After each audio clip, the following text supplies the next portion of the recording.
जय हिंद दोस्तों। स्वागत है आपका हमारे YouTube चैनल सिविल एग्ज़ाम 2.0 में। तो दोस्तों, लास्ट वीडियो में हमने यहाँ तक देखा था और आज हम इसके आगे कंटिन्यू करेंगे। तो नेक्स्ट टॉपिक है हमारा नगर और शहर। तो आइए देखते हैं क्वेश्चन नंबर 163 से। शारजाह शहर स्थित है। शारजाह शहर कहाँ स्थित है? तो दोस्तों, ये हमारा शारजाह शहर है वो यूएई में स्थित है। शारजाह संयुक्त अरब अमीरात का एक नगर है और यह नगर फारस की खाड़ी के तट पर स्थित है। नेक्स्ट क्वेश्चन है, निम्नलिखित में से कौन सा नगर इराक में सुन्नी त्रिकोण का भाग नहीं है? तो इराक में सुन्नी त्रिकोण का जो भाग नहीं है वो है बसरा, यानी कि बगदाद, रमादी और टिकरित, ये सुन्नी त्रिकोण का हमारा भाग है। इराक के अरब के सुन्नी जो मुसलमान हैं वो सघन बस्ती में बसे हुए हैं और ये कहाँ कहाँ बसे हुए हैं? ये है बगदाद, रमादी, टिकरित। ठीक है, इनको ही कहा जाता है मिला करके सुन्नी त्रिकोण। इसमें समारा और फालुजा शहर भी सम्मिलित हैं, लेकिन बसरा शहर इसमें सम्मिलित नहीं है। यूरोप के निम्नलिखित में से कौन सा राजधानी शहर उत्तरी ध्रुव के समीप स्थित है? तो हमारा ये हो जाएगा फिनलैंड की राजधानी हेलसिंकी। ठीक है दोस्तों, तो फिनलैंड की राजधानी जो हेलसिंकी है वो उत्तरी ध्रुव के सबसे नज़दीक है। फिनलैंड की राजधानी जो हेलसिंकी है वो उत्तरी ध्रुव के सबसे नज़दीक है। नेक्स्ट क्वेश्चन है हमारा, अलास्का के संदर्भ में निम्नलिखित में से कौन सा कथन सही है? पहला कथन है, यह संयुक्त राज्य अमेरिका का एक तेल उत्पादक राज्य है। नेक्स्ट क्वेश्चन है, इसे 1867 में रूसियों से खरीदा गया था। तो दोनों ही कथन सही हैं। अलास्का क्षेत्रफल के आधार पर अमेरिका का सबसे बड़ा राज्य है। यहाँ तेल उत्पादन, प्राकृतिक गैस, मछली पकड़ना ये प्रमुख व्यवसाय हैं। अमेरिका ने इस क्षेत्र को 1867 में रूसी साम्राज्य से महज $7.2 मिलियन में खरीदा था। नेक्स्ट क्वेश्चन है, माली में टिम्बकटू शहर, उसके संदर्भ में हमें बताना है कि कौन से कथन सही है। तो माली का जो टिम्बकटू शहर है वो नाइजर नदी के किनारे स्थित है। ठीक है, और नेक्स्ट क्वेश्चन है हमारा कि माली की राजधानी यह जो टिम्बकटू शहर है वो माली की राजधानी है और सबसे बड़ा शहर है। तो हम जानते हैं कि जो माली का राजधानी है वो है बमाको, और नाइजर नदी जो है नाइजर नदी टिम्बकटू शहर के किनारे स्थित है। तो ये सही है, तो केवल एक सही हो जाएगा। आइए एक्सप्लेनेशन देख लेते हैं। टिम्बकटू नाइजर नदी के किनारे स्थित है और यह माली गणतंत्र का एक ऐतिहासिक नगर है। यह सहारा मरुस्थल की दक्षिणी सीमा पर स्थित है और यह इस्लामी शिक्षा का एक महत्वपूर्ण केंद्र भी है। तो हमने बताया कि माली की राजधानी क्या है? बमाको है, और ये माली जो है पश्चिमी अफ्रीका में स्थित एक लैंडलॉक्ड देश है। नेक्स्ट क्वेश्चन है, अल अकीला के बारे में कौन सा कथन सही है? ठीक है, तो यह इटली में यह एक स्थान है, यह रोमानिया में एक प्रसिद्ध दुर्ग है, यह स्पेन का एक प्रसिद्ध दुर्ग है, यह फ्रांस का प्रसिद्ध दुर्ग है। तो हम जानते हैं कि अल अकीला जो है वो इटली में एक स्थान है और यह एर्ती घाटी के केंद्र में स्थित है जो इटली में है। यह शहर एक ओरवेलिनो और सिरेंट पर्वत श्रृंखलाओं के बीच में घिरा हुआ है और वहीं दूसरी ओर मोंटी डेला पहाड़ों और ग्रैंड सासो रेंज द्वारा घिरा हुआ है।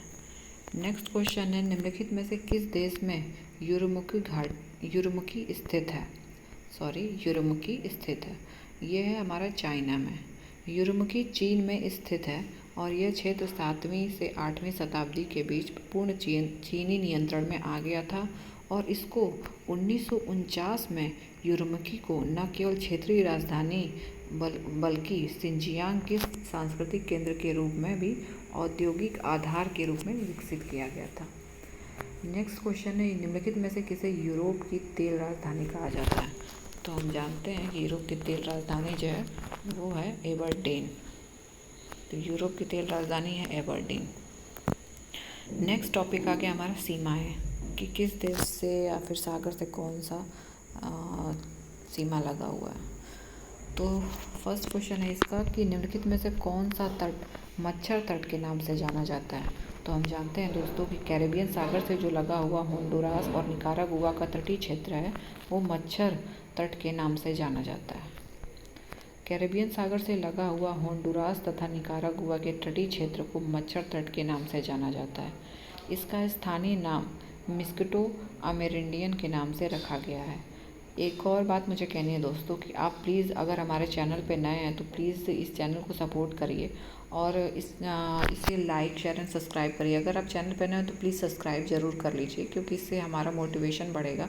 और प्लीज़ दोस्तों, क्योंकि वीडियो बनाने में मेहनत बहुत लगती है, तो सिर्फ एक ही मोटिवेशन है कि आप सब्सक्राइब करें, जिससे हमें पता चले कि हाँ, हमारे वीडियो को और भी लोग वेट कर रहे हैं और आपको हमारी वीडियो अच्छी लग रही है।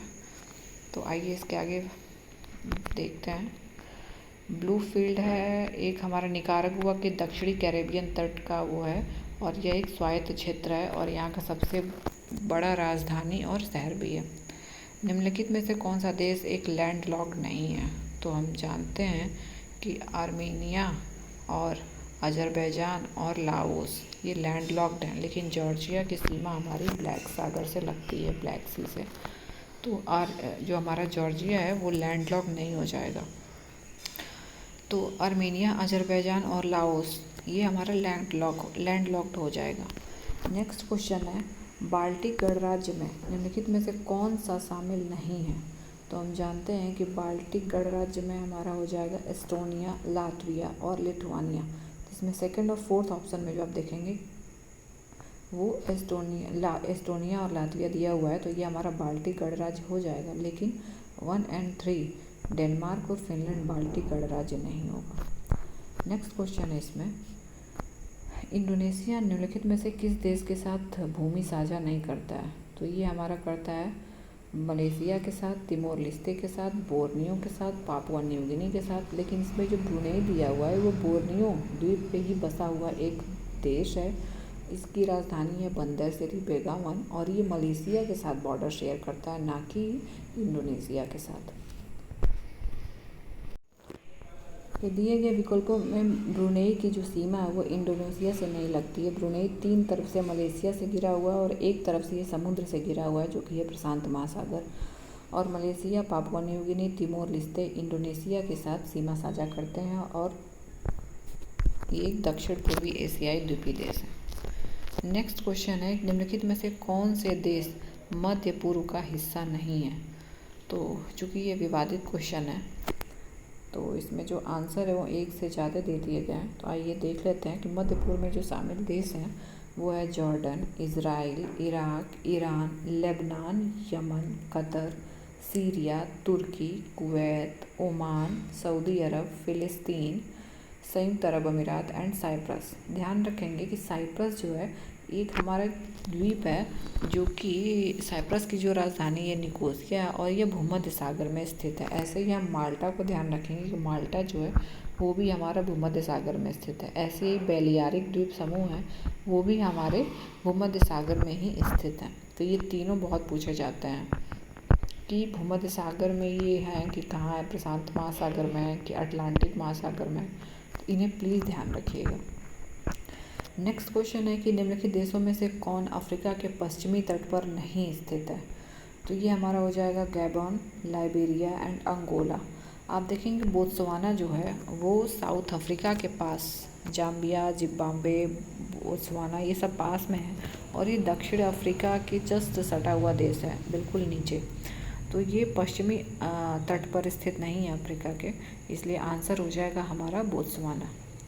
नेक्स्ट क्वेश्चन है अजरबैजान की जो राजधानी है बाकू निम्नलिखित में से किस एक सागर के किनारे स्थित है। तो ये हो जाएगा अजरबैजान की जो राजधानी है बाकू वो हमारा हो जाएगा कैस्पियन सागर।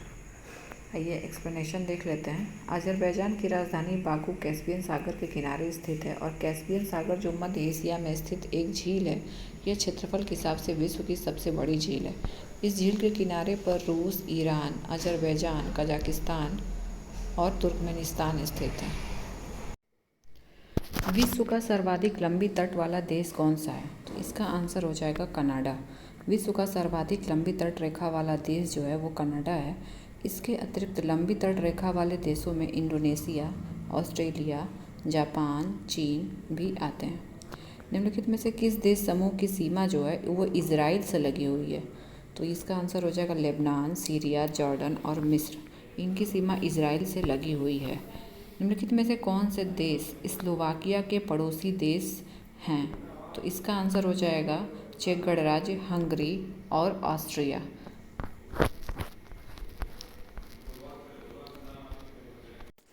नेक्स्ट क्वेश्चन है, लोक नगरी सातत्य के विचार को उस आधार पर विकसित किया गया जो अध्ययन किए गए। तो यह है मैक्सिको में। लोक नगरी सातत्य के विचार को मैक्सिको में किए गए अध्ययन के आधार पर रॉबर्ट रेडफील्ड ने प्रतिपादित किया था।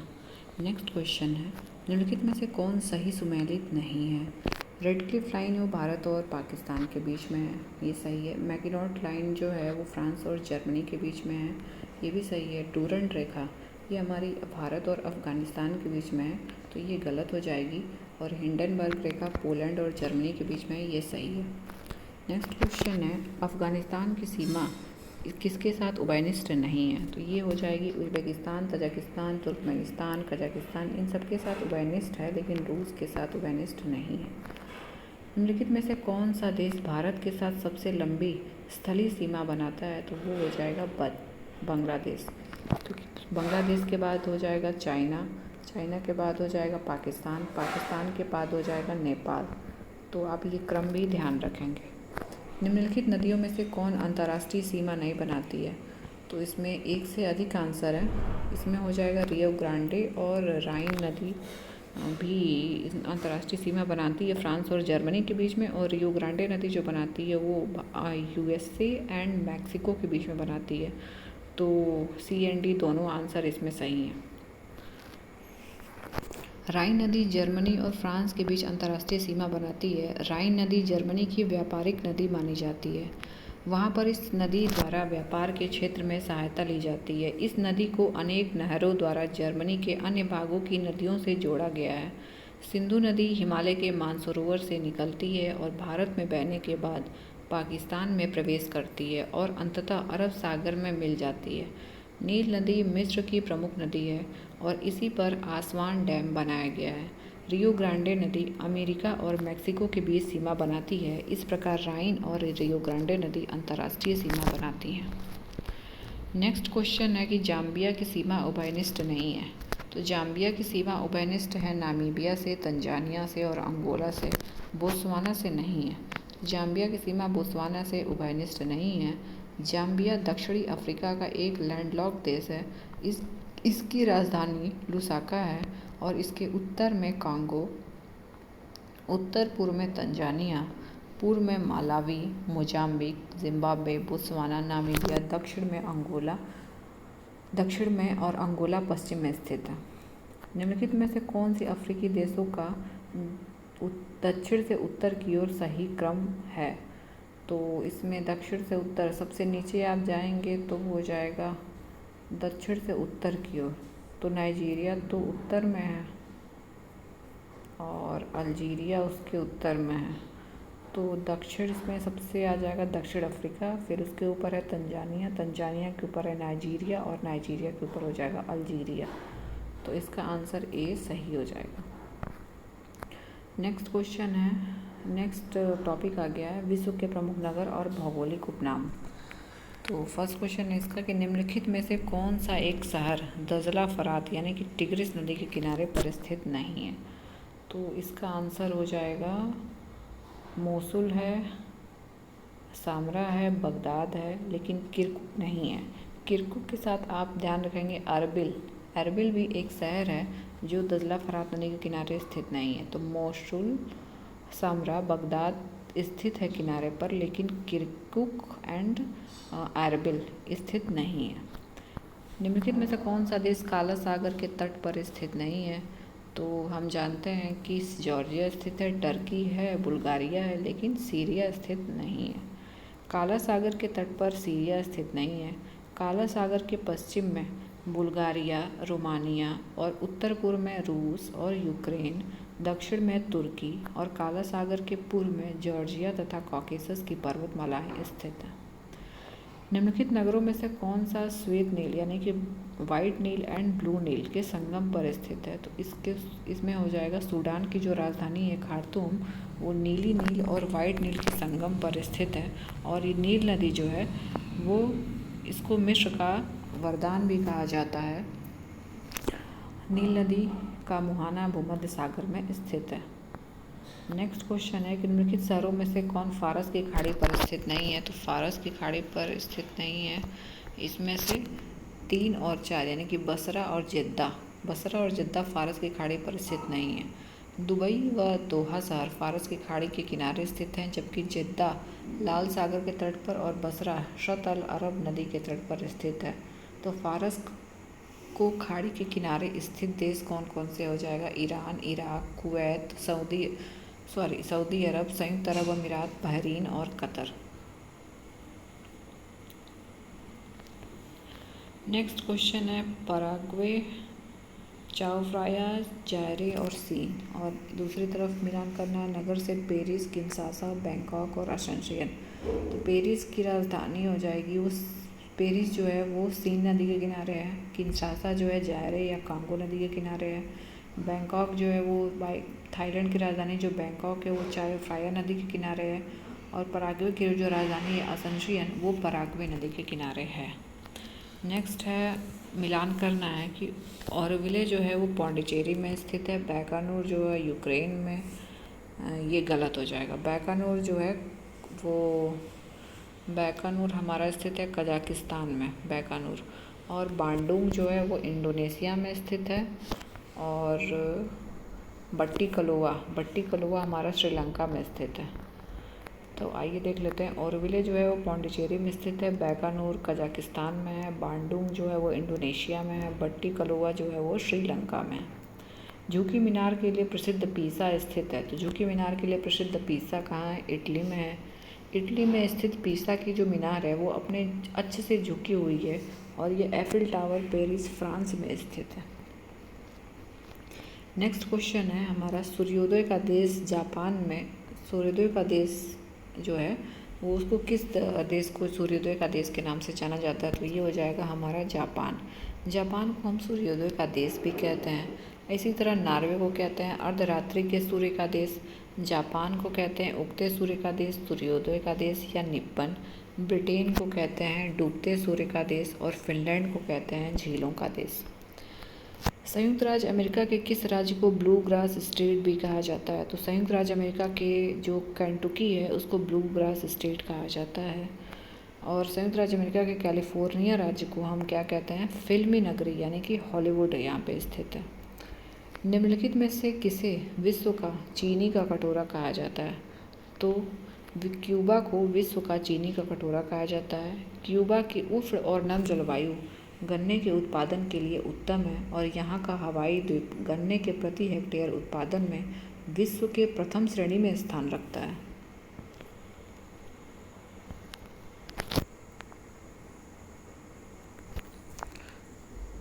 तो प्रति हेक्टेयर में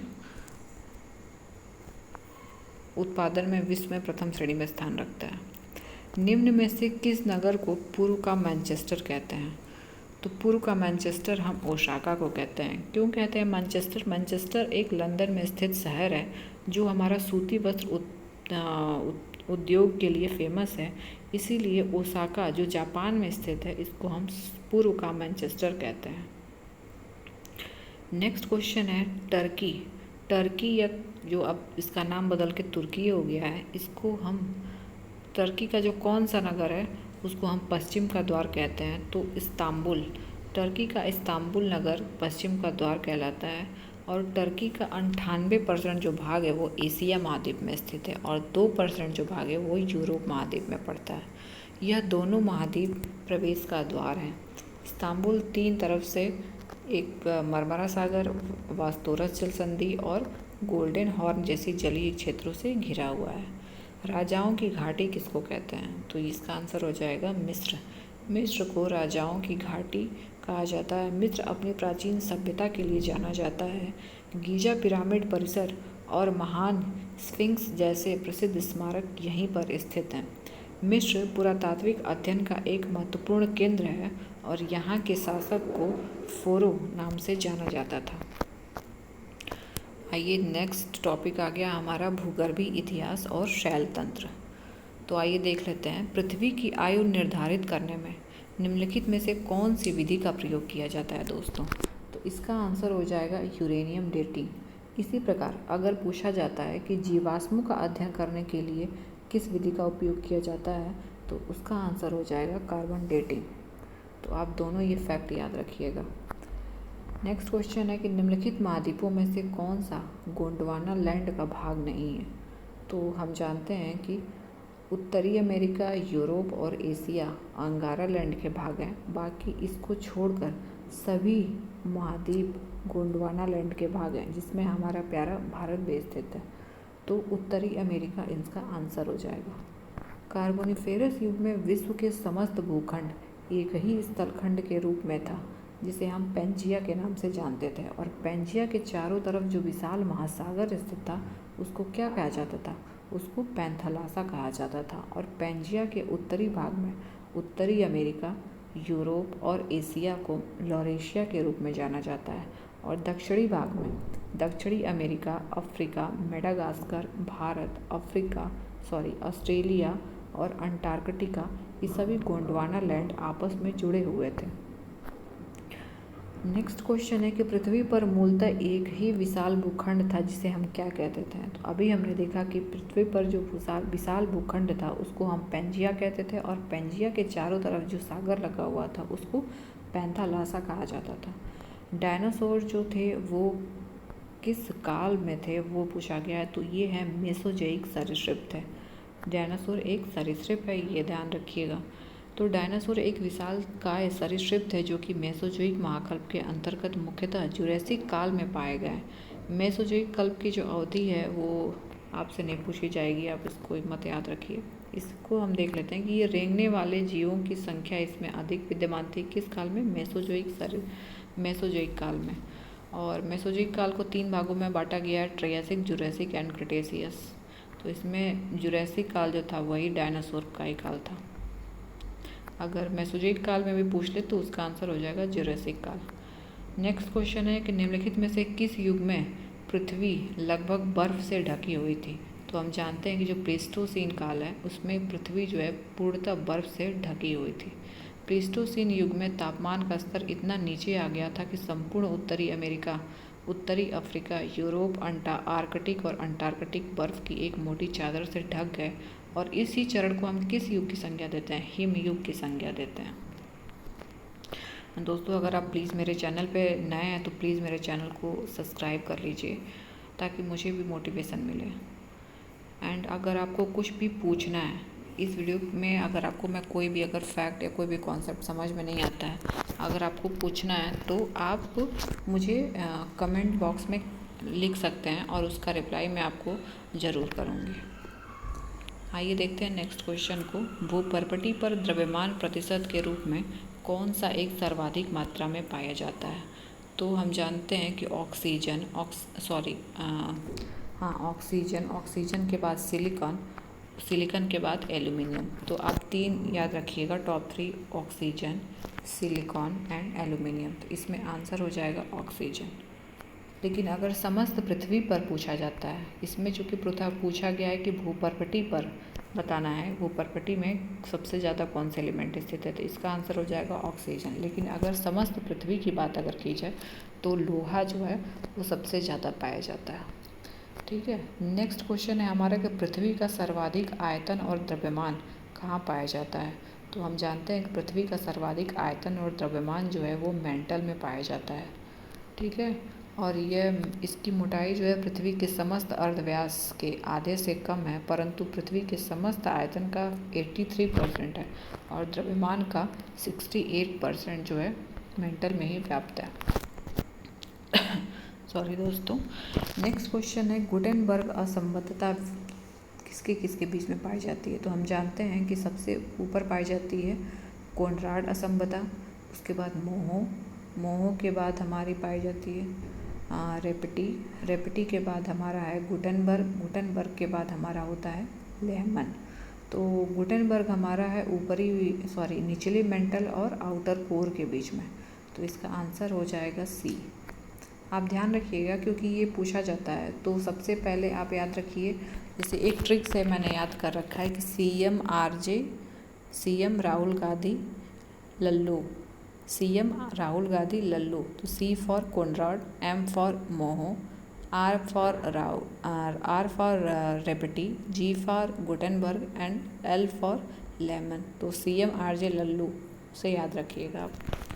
नेक्स्ट क्वेश्चन है मोहो रोवी भंग। इसको मोह संबद्धता जो है, मोह असंबद्धता की बात कर रहा है ये। अभी देखिए फिर से क्वेश्चन आ गया। तो CMRJ लल्लू, CM पहले कोनराड आएगा फिर मोहो आएगा। तो मोहो जो है वो हमारा आ जाएगा परपटी और प्रवार। यानी प्रवार मतलब यहाँ पे मेंटल की बात की जा रही है, तो और परपटी का मतलब है क्रस्ट। तो क्रस्ट और मेंटल के बीच में मोह असंबद्धता पाई जाती है।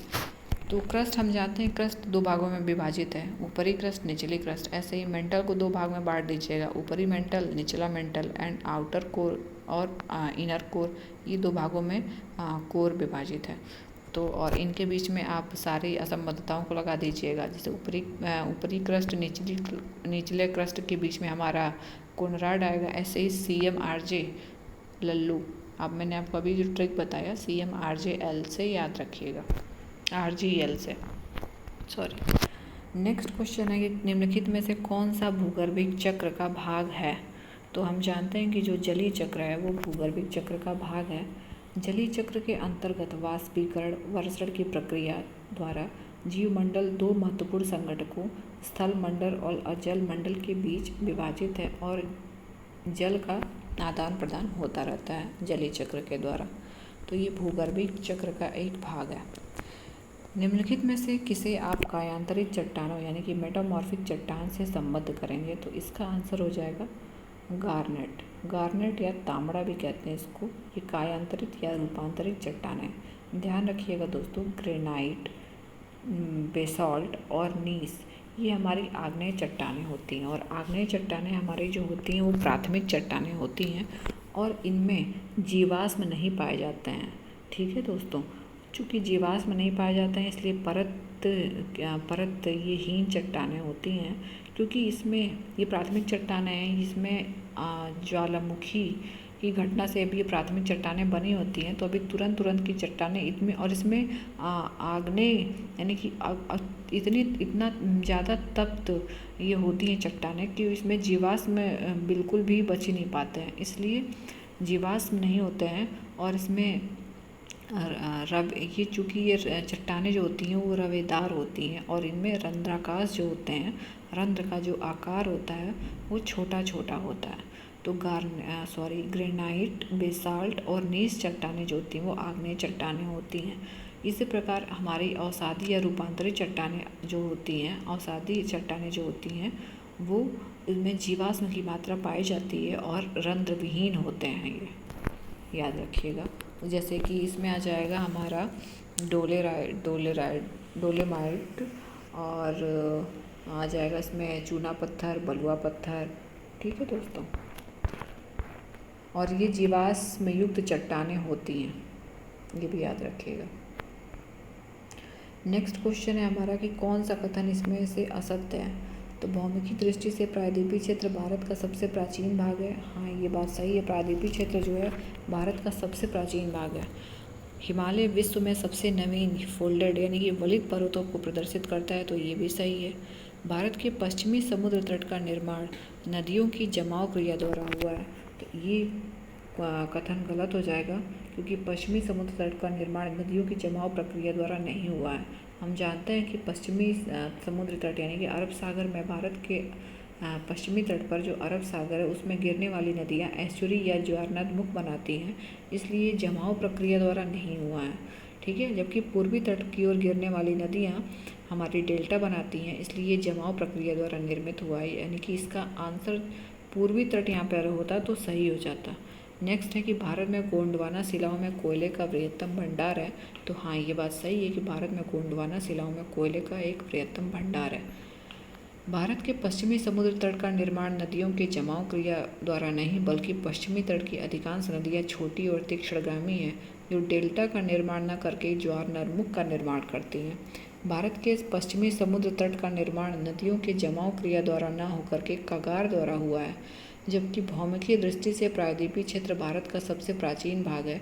हिमालय विश्व में सबसे नवीन वलित पर्वत को प्रदर्शित करता है।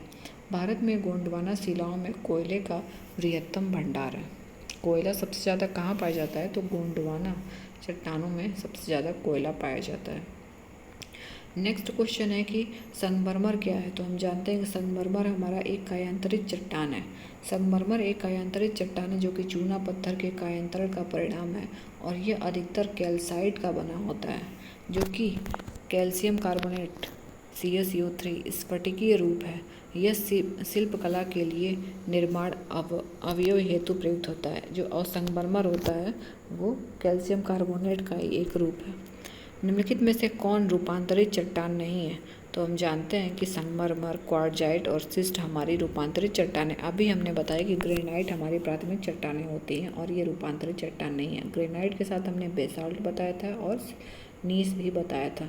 तो ग्रेनाइट चट्टानें रूपांतरित चट्टानों का उदाहरण न होकर के ग्रेनाइट आग्नेय शैल का उदाहरण है और इस आग्नेय चट्टानों का निर्माण मैग्मा के ठंडा होकर जमने से होता है। अतः ये प्राथमिक चट्टानें भी कही जाती हैं और इन चट्टानों में जीवाश्म या जीवों का अभाव पाया जाता है।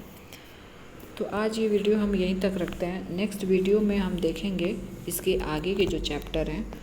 और प्लीज़ दोस्तों, अगर मेरे आप चैनल पे नए हैं बिल्कुल, तो प्लीज़ आप इसको सब्सक्राइब कर लीजिए। और आपको ज्योग्राफी की मैं आपको एक एक करके वीडियो सारी पूरी बुक कंप्लीट कराऊंगी।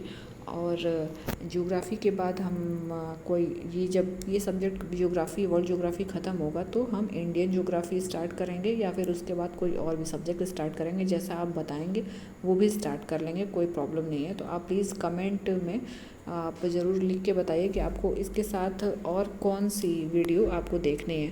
तो प्लीज़ मेरे चैनल को सपोर्ट करिए and like, share and subscribe करिए। Thank you so much. Good night. जय हिंद।